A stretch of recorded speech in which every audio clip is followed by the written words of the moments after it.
بسم اللہ الرحمن الرحیم۔ السلام علیکم ورحمۃ اللہ وبرکاتہ۔ تیسرا مقام جہاں پر لفظ کے معنی حقیقی کو چھوڑ دیا جاتا ہے وہ ہے سیاق کلام کی دلالت۔ اس کا مطلب یہ ہے کہ جس لفظ کے معنی حقیقی کو چھوڑ دیا جاتا ہے اس لفظ سے پہلے یا بعد میں کوئی نہ کوئی جملہ ایسا ضرور ہوتا ہے، کوئی نہ کوئی کلام ایسا ضرور ہوتا ہے جو دلالت کر رہا ہوتا ہے اس بات پر کہ یہاں اس لفظ کے حقیقی معنی مراد نہیں ہیں۔ کیسے؟ آئیے اسے چند مثالوں سے سمجھتے ہیں۔ امام محمد رحمۃ اللہ علیہ سیر کبیر نامی کتاب میں فرماتے ہیں کہ اگر مسلمان سپاہی قلعے میں قید حربی یعنی کافر سے کہے انزل یعنی اتر، اور وہ کافر قلعے سے اتر آئے تو وہ امن والا ہوگا، اسے کچھ نہیں کہا جائے گا۔ یہ انزل کے حقیقی معنی ہے۔ اور اگر مسلمان سپاہی کہے انزل ان کنت رجلا یعنی اتر اگر تو مرد ہے تو، اب اگر وہ کافر اترے گا تو امن والا نہیں ہوگا۔ کیوں؟ کیونکہ انزل کے حقیقی معنی یعنی امن دینا یہاں پر مراد نہیں ہے، بلکہ مجازاً اس سے نہ اترنے اور امن نہ دینے کے معنی مراد ہیں۔ اور انزل کے حقیقی معنی کو ترک کرنے اور مجازی معنی مراد لینے پر دلیل ان کنتا رجلاً کا جملہ ہے، جو یہ بتا رہا ہے کہ یہاں انزل سے مراد ڈرانا اور دھمکانا ہے، امن دینا نہیں ہے۔ کیونکہ ان کنتا رجلاً کا مطلب ہے کہ اگر تو مرد ہے تو تو اتر، اور مرد تو وہ ہے، پھر کیوں کہا جا رہا ہے کہ اگر تو مرد ہے تو تو اتر؟ اس کا مطلب یہ ہے کہ مسلمان سپاہی کافر کی جرأت و بہادری کو للکار رہا ہے کہ اگر تجھ میں اتنی جرأت و بہادری ہے کہ تو میرا مقابلہ کر سکتا ہے تو آ جا، اتر آ، اور اگر اتنی جرأت و بہادری نہیں ہے تو اترنا مت۔ یوں ہی اگر حربی یعنی کافر نے مسلمانوں سے کہا الامان الامان یعنی مجھے امن دو، میں امن چاہتا ہوں، اور اس کے جواب میں مسلمانوں نے کہا الامان الامان یعنی ہم تجھے امن دیتے ہیں، تو امن میں ہے، تو وہ حربی کافر امن والا ہوگا۔ یہ تو ہوا امان کا حقیقی معنی۔ لیکن اگر مسلمانوں نے جواب میں کہا الامان الامان ستعلم ما تلقى غدا ولا تعجل حتى ترى یعنی ہم تجھے امان دیتے ہیں، عن قریب تو جان لے گا جو کل تجھے ملے گا، اور تو جلدی نہ کر یہاں تک کہ تو دیکھ لے، تو اب اسے امن حاصل نہ ہوگا۔ کیوں؟ کیونکہ الامان الامان کے یہاں پر حقیقی معنی یعنی امن دینا مراد نہیں ہے، بلکہ مجازاً اس سے ڈرانے اور دھمکانے کے معنی مراد ہیں۔ اور الامان الامان کے حقیقی معنی کو چھوڑنے اور مجازی معنی کو مراد لینے پر دلیل بعد والا جملہ ستعلم تلقى غدا ولا تعجل حتى ترى ہے، اور یہی سیاق کلام کی دلالت ہے کہ الامان کے لفظ کے بعد والے جملے نے الامان کے حقیقی معنی کو ترک کرنے پر مجبور کر دیا ہے۔ ویسے بھی اگر آپ غور کریں تو آپ کو پتہ چلے گا کہ سیاق کلام کا مطلب ہی یہ ہے کلام کو چلانا۔ سیاق معنی چلانا اور کلام معنی کلام، تو پورا معنی بنا کلام کو چلانا۔ تو سیاق کلام میں ہوتا یہ ہے کہ لفظ سے پہلے یا بعد میں کوئی ایسا کلام چلایا جاتا ہے، کوئی ایسا کلام لایا جاتا ہے جس کی وجہ سے لفظ اپنے حقیقی معنی پر دلالت نہیں کرتا، جیسا کہ ابھی ہم نے دو مثالوں میں پڑھا۔ اسی طرح اگر ایک شخص نے دوسرے شخص کو وکیل بناتے ہوئے کہا کہ اشتر لی جاریتن لتخدمانی یعنی تو میرے لیے ایک لونڈی خرید تاکہ وہ میری خدمت کرے، اور دوسرے شخص نے نابینا یا معذور لونڈی خریدی تو اس کی قیمت خریدنے والے پر ہوگی، خریدنے کا حکم دینے والے پر نہیں ہوگی۔ حالانکہ مثال میں موجود لفظ جاریہ کا حقیقی معنی ہے لونڈی، بھلے وہ نابینا ہو یا معذور، مگر بعد والے نابینا ہو، معذور ہو یا صحیح ہو، مگر بعد والے لتخدمانی کے جملے نے دلالت کی اس بات پر کہ یہاں جاریہ سے مطلق لونڈی مراد نہیں، بلکہ وہ لونڈی مراد ہے جو خدمت کر سکے، اور نابینا اور معذور لونڈی تو خود خدمت کی محتاج ہے، لہٰذا اس کی قیمت خریدنے والے پر ہوگی، حکم دینے والے کی طرف سے نہ اس لونڈی کی خریداری جائز ہوگی اور نہ ہی قیمت جائز ہوگی۔ یوں ہی اگر ایک شخص نے دوسرے سے کہا اشتر لی جاریتن حتی اتاہا، یعنی تو میرے لیے لونڈی خرید تاکہ میں اس سے وطی کر سکوں، اور دوسرے شخص نے اس کی بہن کو خرید لیا، تو اس کی قیمت خریدنے والے پر ہوگی، خریدنے کا حکم دینے والے پر نہیں ہوگی۔ حالانکہ مثال میں موجود لفظ جاریہ کا حقیقی معنی ہے لونڈی، بھلے وہ حکم دینے والے کی بہن ہو یا بہن نہ ہو، مگر بعد والے حتی اتاہا کے جملے نے دلالت کی اس بات پر کہ یہاں لفظ جاریہ سے حقیقی معنی یعنی مطلق لونڈی مراد نہیں ہے، بلکہ وہ لونڈی مراد ہے جس سے آقا وطی کر سکے، اور اپنی بہن سے تو وطی کرنا ہی حرام ہے، بھلے وہ لونڈی ہو یا آزاد۔ لہٰذا اس لونڈی کی قیمت خریدنے والے پر ہوگی، حکم دینے والے کی طرف سے اس لونڈی کی خریداری اور قیمت جائز نہیں ہوگی۔ چونکہ سیاق کلام کی دلالت کی وجہ سے لفظ کے معنی حقیقی کو چھوڑ دیا جاتا ہے، اس لیے ہم نے حضور کی حدیث اذا وقع الذباب في طعام احدكم فانقلوه ثم انقلوه فإن في احدى جناحيه داء وفي الاخرى دواء وانه لا يقدم الداء على الدواء، جس کا ترجمہ ہے کہ جب تم میں سے کسی کے کھانے میں مکھی گر جائے تو تم اسے ڈبوؤ اور پھر نکال دو، کیونکہ اس کے ایک پر میں بیماری ہوتی ہے اور دوسرے پر میں اس بیماری کی دوا ہوتی ہے، اور وہ مکھی بیماری والے پر کو شفا والے پر سے پہلے کھانے میں ڈبوتی ہے۔ حضور کی اس حدیث میں ہم نے کہا کہ حدیث میں موجود لفظ فم قلوہ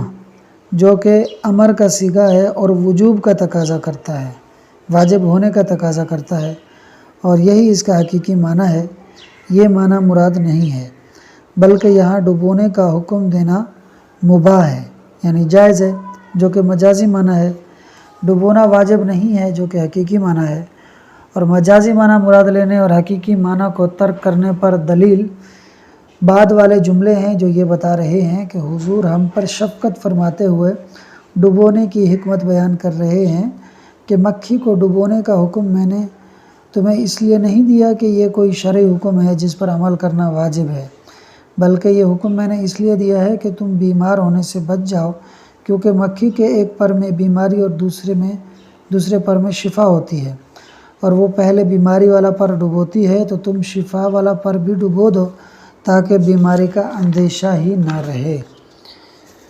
سیاق کلام کی دلالت کی وجہ سے لفظ کے حقیقی معنی کو چھوڑ دیا جاتا ہے۔ اس اصول کے تحت علماء احناف نے فرمایا کہ قرآن کی آیت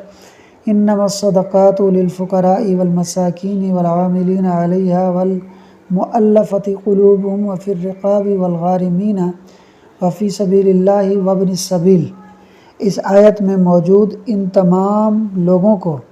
صدقہ یعنی زکوٰۃ دینا لازمی اور ضروری نہیں ہے۔ اگر سب کو زکوٰۃ دیں گے جب بھی جائز ہوگا، اور اگر کسی ایک کو دے دیں گے جب بھی جائز ہو جائے گا۔ حالانکہ اس آیت کا حقیقی معنی یہی ہے کہ زکوٰۃ کے جتنے حقدار آیت میں بیان کیے گئے ہیں سب کو دیا جائے، مگر اس حقیقی معنی کو ترک کر دیا گیا ہے، اور اس پر دلیل قرآن کی یہ آیت ہے، قرآن کی وہ آیت ہے جو اس آیت سے پہلے ہے۔ وہ آیت یہ ہے وَمِنْهُمْ مَنْ يَلْمِزُكَ، جس کا ترجمہ ہے کہ اور ان میں سے یعنی منافقین میں سے کچھ لوگ زکوٰۃ کی تقسیم کے معاملے میں معاذ اللہ آپ صلی اللہ علیہ وسلم کو طعنہ دیتے ہیں کہ آپ صلی اللہ علیہ وسلم زکوٰۃ کی تقسیم صحیح نہیں کرتے، عدل نہیں کرتے۔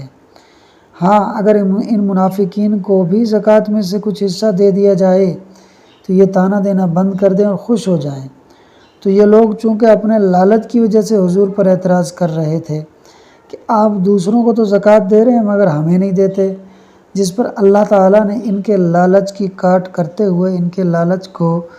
ختم کرتے ہوئے ارشاد فرمایا کہ زکوٰۃ تو ان لوگوں کے لیے ہے، تمہارے لیے نہیں ہے۔ تو زکوٰۃ کے مصارف یعنی حقداروں کو ذکر کرنے کا مقصد منافقین کے لالچ کو ختم کرنا ہے، اس لیے زکوٰۃ کے مصارف بیان نہیں کیے کہ ان سب حقداروں کو دینا ہی دینا ہے، اگر نہیں دیں گے تو زکوٰۃ ادا نہیں ہوگی، بلکہ کسی ایک حقدار کو بھی ساری زکوٰۃ دے دی تو بھی زکوٰۃ ادا ہو جائے گی، اور اگر سب کو دیں گے جب بھی زکوٰۃ ادا ہو جائے گی۔ جبکہ امام شافعی علیہ رحمہ فرماتے ہیں کہ ہر حقدار کو زکوٰۃ دینا ضروری ہوگا اور ہر حقدار میں سے بھی کم از کم 3 افراد کو دینا ضروری ہوگا، جیسے کہ فقیر اور مسکین زکوٰۃ کے حقدار ہیں تو فقیر اور مسکین دونوں کو زکوٰۃ دینا ضروری ہوگا، اور پھر فقیر بھی کم از کم 3 ہو اور مسکین بھی کم از کم 3 ہو۔ ان کی دلیل کیا ہے؟ ان کی دلیل یہ ہے، وہ کہتے ہیں کہ دیکھیے زکوٰۃ کے مصارف کو بیان کرتے ہوئے اللہ تعالیٰ نے واو عاطفہ کا ذکر فرمایا ہے جو کہ جمع کے لیے آتی ہے، اور زکوٰۃ کے جو حقدار ہیں ان کو بھی جمع کے صیغے کے ساتھ، جمع کے لفظ کے ساتھ لایا گیا ہے، اور جمع کا کم از کم اطلاق جو ہے وہ 3 پر ہوتا ہے، لہٰذا ان تمام حقداروں کو جمع کرنا ضروری ہوگا، یعنی ان سب کو زکوٰۃ دینا ضروری ہوگا، اور یہ سارے جمع کے الفاظ کے ساتھ آئے ہیں تو لہٰذا کم از کم ہر حقدار میں سے 3 کو دینا ضروری ہوگا، یہ ان کی دلیل ہے۔ اچھا، اب زکوٰۃ کے مصارف ہیں کون کون سے، یہ آپ تفصیل سے ذرا ان کی وضاحت بھی سن لیجئے۔ زکوٰۃ کے مصارف ہیں 8۔ نمبر 1 فقراء، نمبر 2 مساکین، نمبر 3 عاملین، یہ وہ لوگ ہوتے ہیں جو زکوٰۃ وصول کرنے والے ملازم ہوتے ہیں، ان کو قاضی نے زکوٰۃ وصول کرنے کے لیے رکھا ہوتا ہے۔ نمبر 4 مؤلفات قلوب، یعنی یہ وہ کفار ہوتے ہیں جن کو مذہب اسلام کی طرف مائل کرنے کے لیے زکوٰۃ اور صدقات دیے جاتے ہیں۔ نمبر 5 رقاب، یعنی مکاتبین، وہ غلام کے جنہوں نے اپنے آقا سے طے کر رکھا ہوتا ہے کہ ہم آپ کو اتنا مال دیں گے تو ہم آزاد ہو جائیں گے، یا آقا ان سے کہے کہ اتنا مال دو تو آزاد ہو جاؤ گے، تو ان کو زکوٰۃ دی جائے گی۔ غارمین یعنی قرض دار، تاکہ وہ اپنا قرض ادا کر سکیں۔ فی سبیل اللہ یعنی مجاہدین اسلام، یہ بھی زکوٰۃ کے حقدار ہیں۔ ابن سبیل یعنی وہ مسافر کے جو سفر پر ہو اور جس کے پاس اپنے کھانے پینے خرچ کا سامان نہ ہو، تو ان کو بھی زکوٰۃ دی جا سکتی ہے۔ امید ہے کہ آپ کو یہ ساری تفصیل سمجھ میں آ گئی ہوگی۔ آئیے اب عبارت اور ترجمے سے اسے حل کر لیتے ہیں۔ والثالث، اور تیسرا مقام جہاں لفظ کے معنی حقیقی کو چھوڑ دیا جاتا ہے، بیان کر رہے ہیں۔ قد تترک الحقیقت، کبھی کبھار ترک کر دیا جاتا ہے حقیقت کو، بدلالتی سیاق الکلامی، سیاق کلام کی دلالت کی وجہ سے۔ قال فی السیر الکبیری، کہا سیر کبیر میں، کس نے؟ امام محمد نے۔ کیا کہا جی؟ کہ اذا قال المسلم، جب مسلمان کہے للحربی، حربی سے، انزل، تو اتر، فنزل، تو وہ حربی اترا، کان آمنا، تو وہ امن والا ہوگا۔ ولو قال، اور اگر مسلمان کہے انزل ان کنت رجلا، اتر اگر تو مرد ہے تو، فنزل،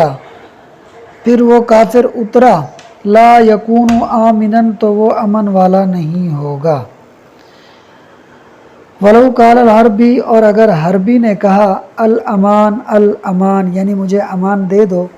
فقال المسلم، تو مسلمان نے کہا الامان، الامان، یعنی ہم تجھے امن دیتے ہیں، ہم تجھے امن دیتے ہیں، تو وہ حربی امن والا ہوگا، کانا آمنا، وہ امن والا ہوگا۔ ولو قال، اور اگر مسلمان نے کہا جواب میں الامان ستعلم، امن ان قریب تو جان لے گا، ما تلقا، جو تجھے ملے گا، غدن، کل، ولا تعجل، اور تو جلدی نہ کر، حتی ترى، یہاں تک کہ تو دیکھ لے، فنزل،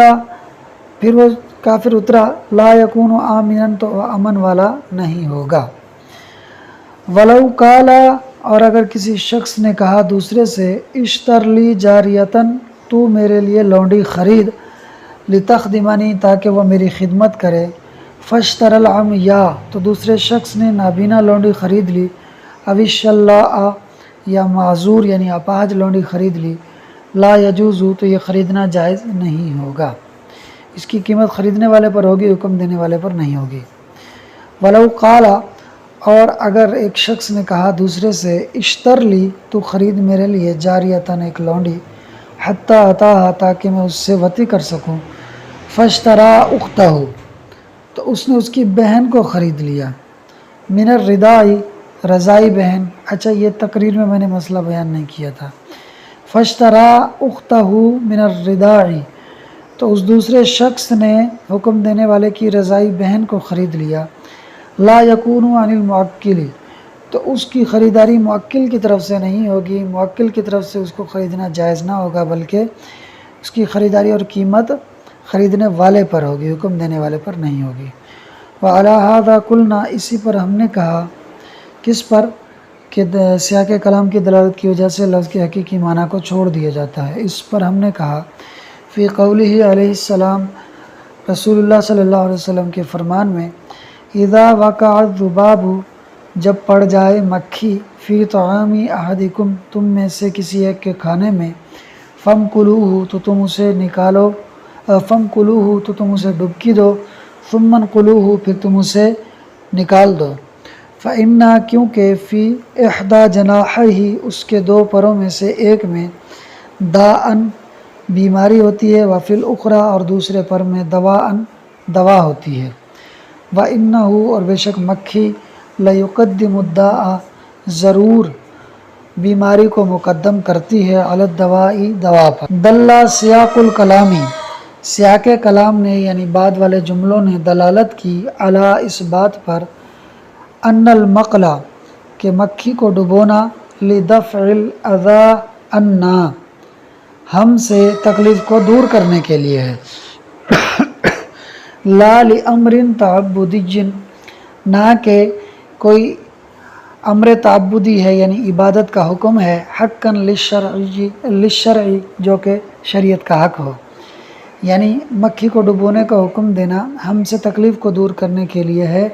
شریعت کے حق کے طور پر عبادت کا حکم نہیں ہے۔ فلا یکون للایجاب، تو مکھی کو ڈبونے کا حکم دینا یہ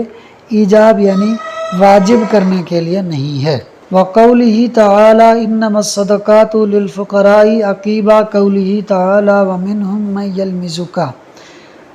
اور اللہ تعالیٰ کا فرمان انما الصدقات للفقراء، اللہ تعالیٰ کے اس فرمان ومنہم من یلمزک فی الصدقات کے بعد، یدل، دلالت کرتا ہے، یعنی انما الصدقات للفقراء والا فرمان دلالت کرتا ہے، علی، اس بات پر کہ انا ذکر الاصناف، زکوٰۃ کے مصارف کو ذکر کرنا، اصناف مانا زکوٰۃ کے مصارف، زکوٰۃ کے مصارف کو ذکر کرنا، لقطع طمعہم من الصدقات، منافقین، ہم ضمیر کا مرجع منافقین ہے، ان کے یعنی منافقین کے صدقات سے لالچ کو ختم کرنے کے لیے ہے۔ کس طرح؟ ببیان المصارف لہا، زکوٰۃ کے لیے مصارف کو بیان کرنے کے ساتھ، فلا یتوقف الخروج عن العہدۃ، تو عہدہ یعنی ذمہ داری سے نکلنا موقوف نہ ہوگا، علی الاداء الی الکل، تمام مصارف کی طرف زکوٰۃ کی ادائیگی پر، یعنی بتانا یہ چاہ رہے ہیں کہ زکوٰۃ کے مصارف بیان کرنے کا جو مین مقصد تھا وہ منافقین کے لالچ کو ختم کرنا تھا، یہ مقصد نہیں تھا کہ زکوٰۃ کے تمام مصارف کو زکوٰۃ جب تک نہیں دیں گے تو ادا ہی نہیں ہوگی، یہی کہہ رہے ہیں کہ اگر کسی ایک کو بھی زکوٰۃ دے دی تو زکوٰۃ کی ذمہ داری جو ہے وہ پوری ہو جائے گی، تمام کو زکوٰۃ دینے پر موقوف نہیں ہوگی۔ امید ہے کہ آپ کو سیاق کلام کی دلالت اچھے طریقے سے سمجھ میں آ گئی ہوگی، اور آپ نے یقیناً شور سے بھی اندازہ لگا لیا ہوگا کہ کتنی محنت اور توجہ دینا پڑتی ہے ان ویڈیوز کو تیار کرنے میں، اسباق کو تیار کرنے میں، لہٰذا آپ سے عرض ہے کہ ویڈیو کو لائک کریں، شیئر کریں اور چینل کو ضرور سبسکرائب کریں۔ چینل کا نام ہے پرائڈ ایجوکیشن۔